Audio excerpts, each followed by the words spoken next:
कौन हो तुम? प्रभु श्री राम का दूत, उनका सेवक चंद्रबाहु से मिलने आया हूं।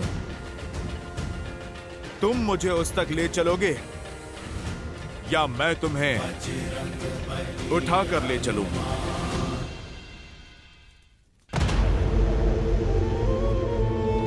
आओ वानर, बोलो क्या संदेश लाए हो?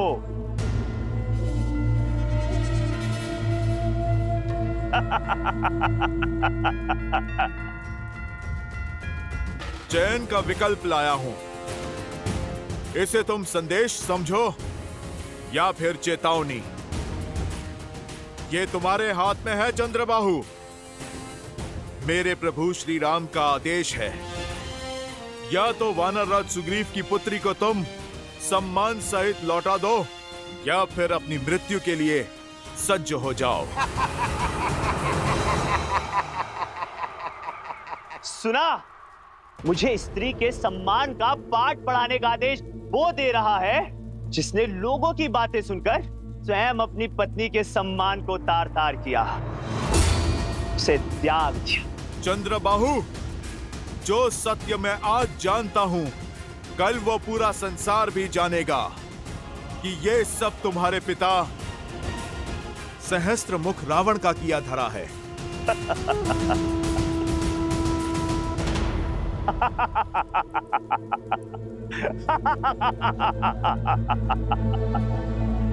साफ, दान, दंड, भेद। युद्ध को जीतने के लिए शत्रु को युक्ति लगाने का पूरा अधिकार है। उसका प्रयोग मेरे पिता ने भी किया, तुम भी करो। जाओ, मेरी पत्नी के विरुद्ध बातें फैलाओ। किसने रोका? मैं उसका सत्य जानता हूं। अब तुम ही बताओ, स्वयं को लोक अपवाद से बचाने के लिए जिसने अपनी पत्नी को त्याग दिया, वो स्वार्थी है या फिर कायर?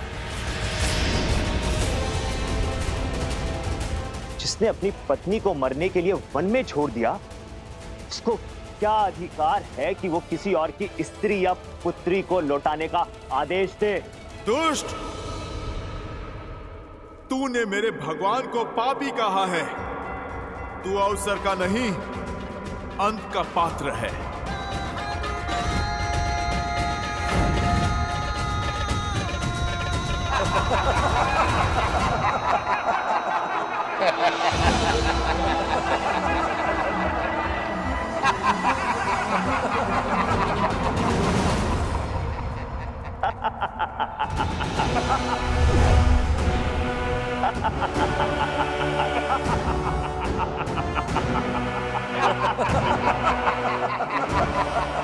कर ली मन की।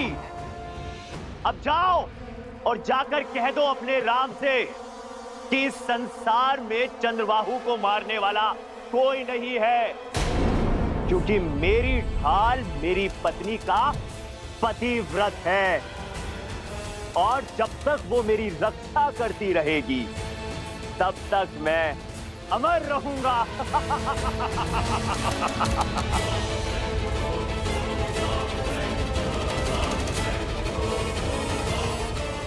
और पूछ जाके उस अयोध्या के राजा से, क्या उसकी पत्नी भी उसकी रक्षा करती है या केवल वन में छिपी रहती है?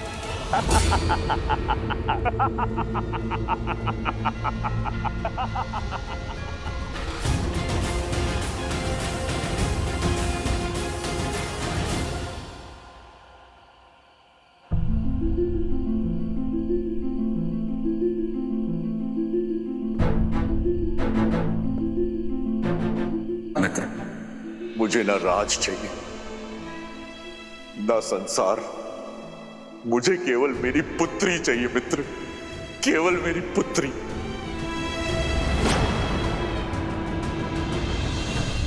सीते! सीते!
ये घाव तो केवल देह पर है सीते,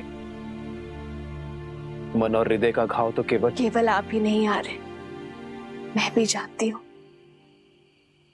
आपकी मन की अशांति का आभास है मुझे। राम सिया राम, सिया राम जय जय राम।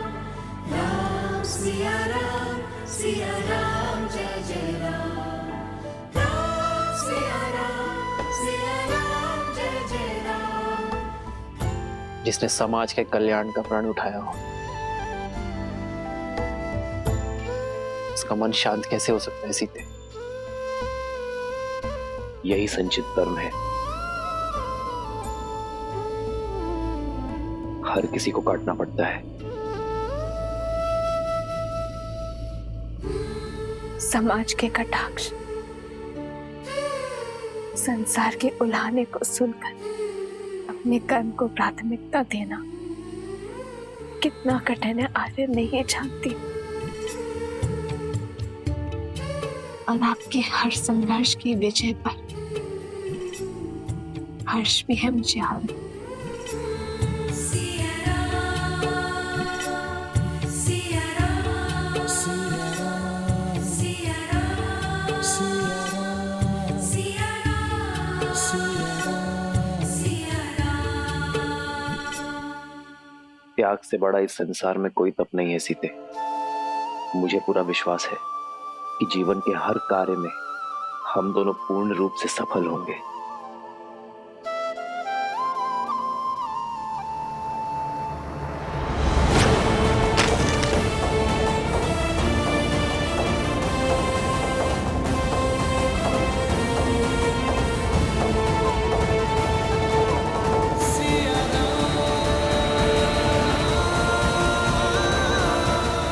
ऐसा क्या है यार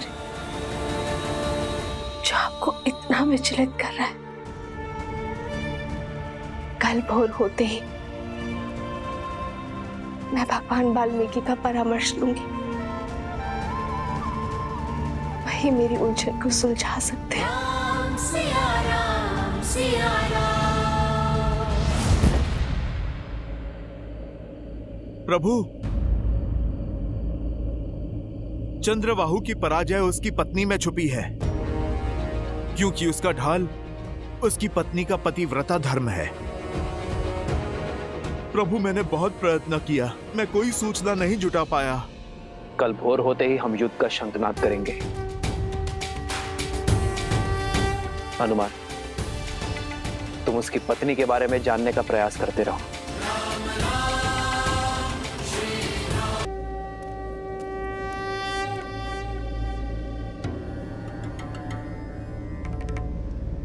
हनुमान जी किस भेद की बात कर रहे हैं पिताश्री? क्या है चंद्रबाहु की मृत्यु का रहस्य? उसकी पत्नी कैसे उसकी रक्षा कर रही है? चंद्रबाहु ने ब्रह्मदेव की घनघोर तपस्या की गणेश, और इस तपस्या के फलस्वरूप उसे मिला एक वरदान। कैसा वरदान? वरदान ये था गणेश कि जब तक चंद्रबाहु की पतिव्रता पत्नी पद्मावती निरंतर ब्रह्मदेव के मंत्र का जाप करती रहेगी, तब तक चंद्रबाहु को युद्ध में कोई पराजित नहीं कर सकता। इतना ही नहीं, एक और वरदान भी मिला चंद्रबाहु को। एक और वरदान? हाँ, चंद्रदेव ने अपने परम भक्त चंद्रबाहु को वरदान स्वरूप वर्धमान नामक भाला दी, जिसकी शक्ति यह है कि वो जिसे चाहे स्थिर कर सकता है। स्थिर करने की शक्ति? इसका काट क्या है पिताश्री? इसकी काट स्वयं मैं हूं गणेश। आप?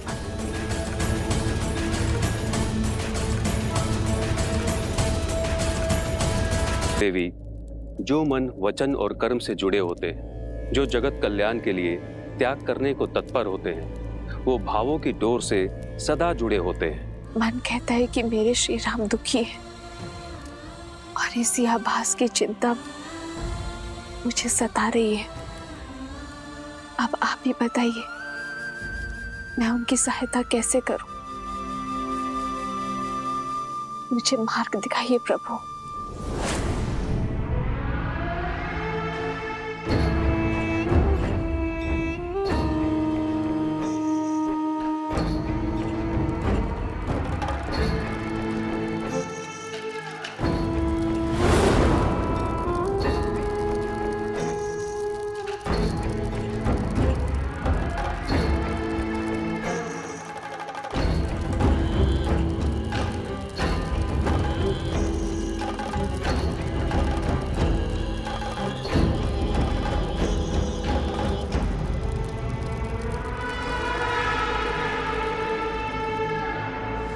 देवी, मैंने भगवान वाल्मीकि जी से इस समस्या की चर्चा की। उनकी इच्छा है कि आप इस चिंता से मुक्त होने के लिए फल्गु स्नान का व्रत रखिए। फाल्गु व्रत? हाँ देवी, तनिक कठिन व्रत है। बिना अन्न जल के फल्गु नदी में कुछ दिन खड़ी रहो और मंत्र जाप करें।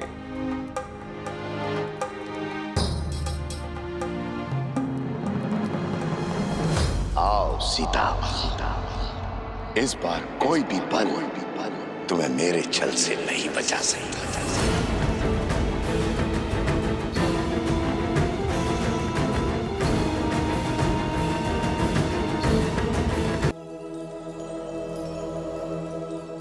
गुरु माँ, मुझे आत्म शुद्धि के लिए माता फल्गु नदी में स्नान करने जाना है। आप मेरे तप की तैयारी करिए। लव, कुश, मुझे कुछ दिन के लिए जाना होगा, मन की शांति के लिए। तुम दोनों कुछ दिन के लिए मेरा वियोग सहन कर लोगे ना? वियोग की क्या आवश्यकता है माता, हम भी आपके साथ चलेंगे। हाँ माता, ले चलिए ना। आपको तप करते देख हमारे तप पर विश्वास भी बढ़ेगा और हम आपकी सुरक्षा भी कर पाएंगे। ठीक है, चलो।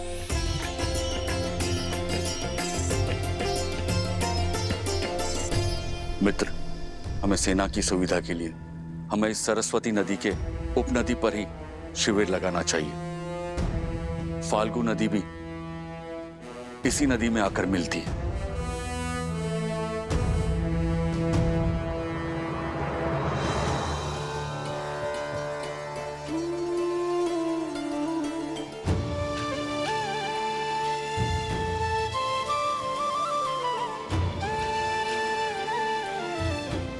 अपनी माता को कभी अकेले छोड़ने को सच नहीं होते लवकुश, और कितने उत्सुक भी है नई बातों को सीखने और जानने के लिए।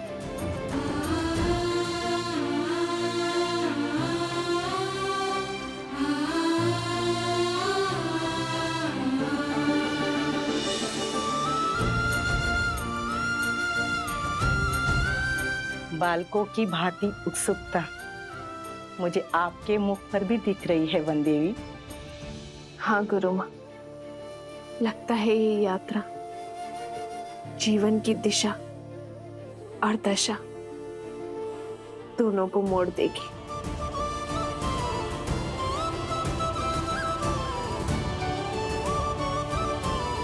कुछ विशेष कारण अवश्य है इस फल्गु यात्रा का। प्रभु, चंद्रबाहु को वरदान प्राप्त है। जब वो युद्ध भूमि में होगा तब उसकी पत्नी रानी पद्मा ब्रह्म मंत्र का जाप करेगी। और प्रभु, जब तक रानी पद्मा का जाप चलता रहेगा तब तक चंद्रबाहु की श्वास चलती रहेगी। उसे कोई नहीं मार पाएगा।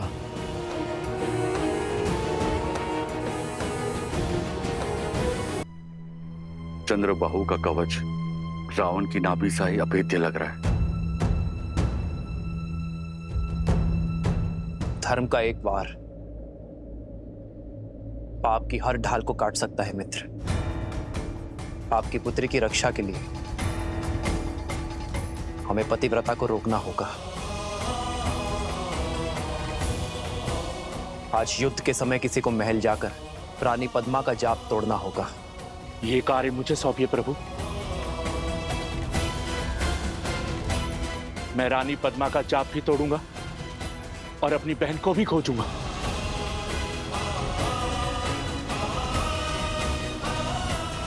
अंगद,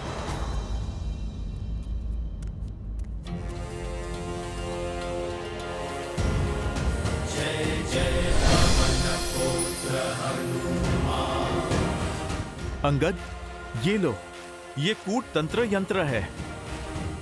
तंत्रों की शक्ति से बना एक मायावी यंत्र। मुझे ये यंत्र महाराज विभीषण ने भेंट दिया था। ये यंत्र अपने बल से लोगों में मिथ्या लड़ाई झगड़े उत्पन्न करता है। तुम्हें महल के भीतर इस यंत्र की आवश्यकता पड़ सकती है। इससे तुम्हें उन राक्षसियों का वध नहीं करना पड़ेगा।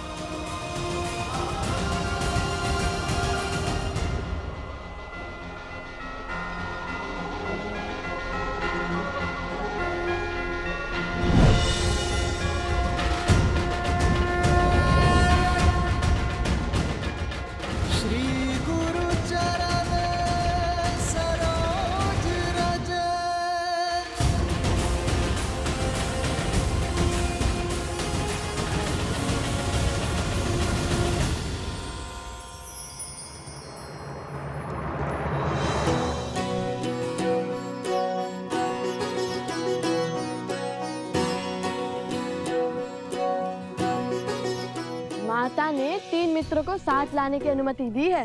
कह दो वन देवी को मैं सज्ज हूँ। और मैं भी।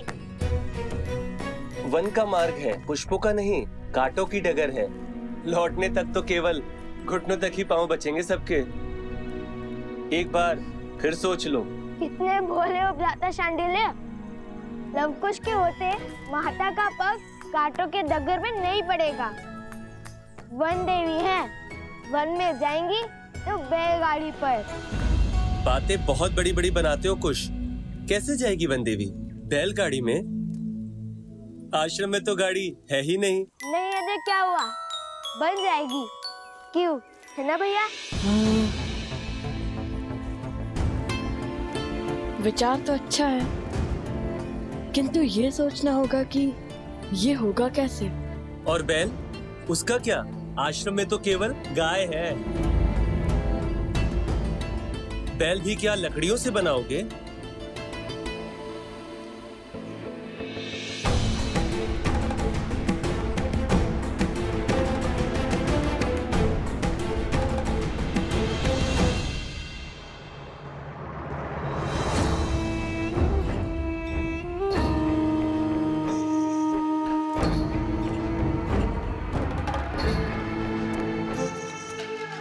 ये दोनों बालक अकेले बाहर क्या कर रहे हैं? देखिए भैया, जुआदारों से निपटने के लिए बिल्कुल सजू मैं। सामने आते ही अंत कर दूंगा उनका। कहाँ खो गए भैया? बैलगाड़ी के विषय में बात करने की क्या आवश्यकता थी? गाड़ी तो भी एक बार को बन जाती। बैल कहाँ से लाएगा इस जंगल में? क्षमा कर दीजिए भैया, वो रोश रोश में भूल गया। अब आपको पता है ना कि मस्तक से लेकर मुख तक जाने वाली नाड़ी के तालमेल में समस्या है, इसलिए मैं पहले बोल देता हूँ और विचार बाद में करता हूँ। लेकिन चिंता मत कीजिए, मैं आंखों में आंसू लेकर माता को कह दूंगा कि मुझसे भूल हो गई। देखना, वो स्वयं ही मना कर देंगी। तो क्या हुए रूपी असुर? नहीं नहीं, धूम्रासुर। हाँ, ये उचित नाम है। तो धूम्रासुर को पराजित करने वाला लव कुमार अपने मुख से निकले वचन झुटलाएगा? नहीं नहीं भैया, वचन तो मेरे मुख से निकला था। छोटे भाई के मुख से निकले वचनों को निभाना भी बड़े भाई का ही कर्तव्य होता है। आयु और पद के साथ साथ दायित्व भी बढ़ता है। और वैसे भी ये बैलगाड़ी हमारी माता की सुविधा के लिए है। चलो बनाते तुम्हारी बैलगाड़ी। कुल्हाड़ी कहाँ है? कुल्हाड़ी दो। कहाँ है कुल्हाड़ी? वो कुल्हाड़ी पकड़ने के लिए हाथ रिक्त नहीं थे ना भैया। अरे वो वृक्ष कैसे काटेंगे?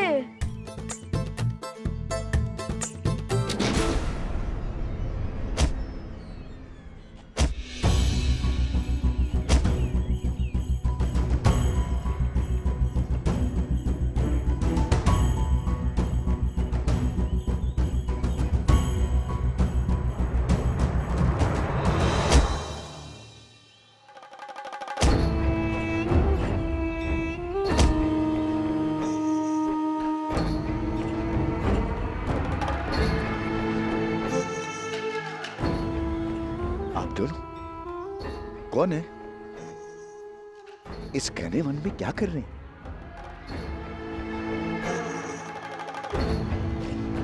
भय नहीं लगता है? भय को हमसे भय लगता है। वन देवी के पुत्र हैं हम। क्या क्या कहा? वन देवी के पुत्र हैं हम। क्या क्या कहा? फिर से कहना।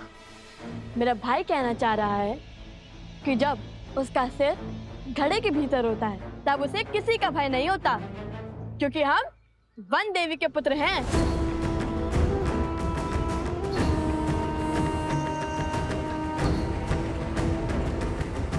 वन देवी अर्थात आप दोनों वन के राजकुमार हैं।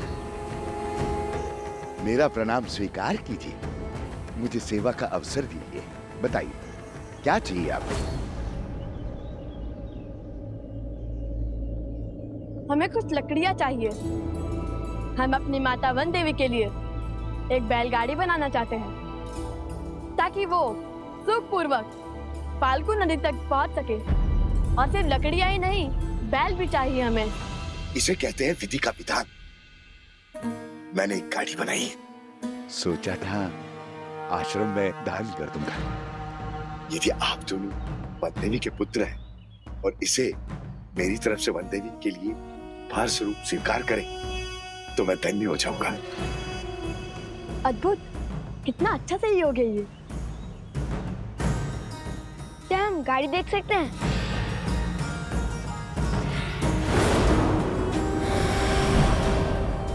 अवश्य अवश्य, नेकी और पूछ पूछ। आइए आइए।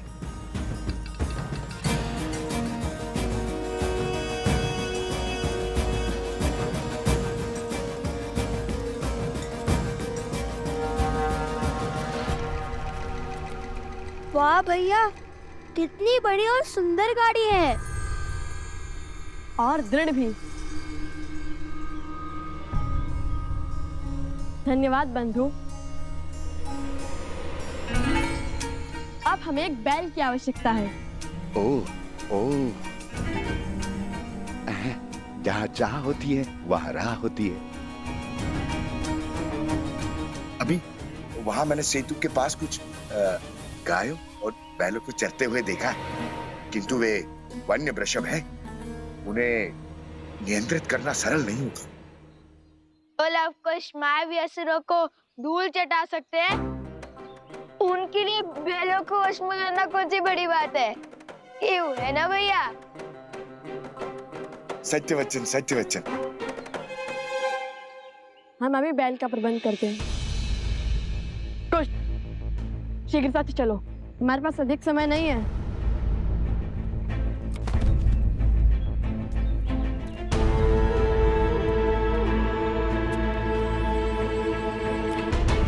जय श्री राम।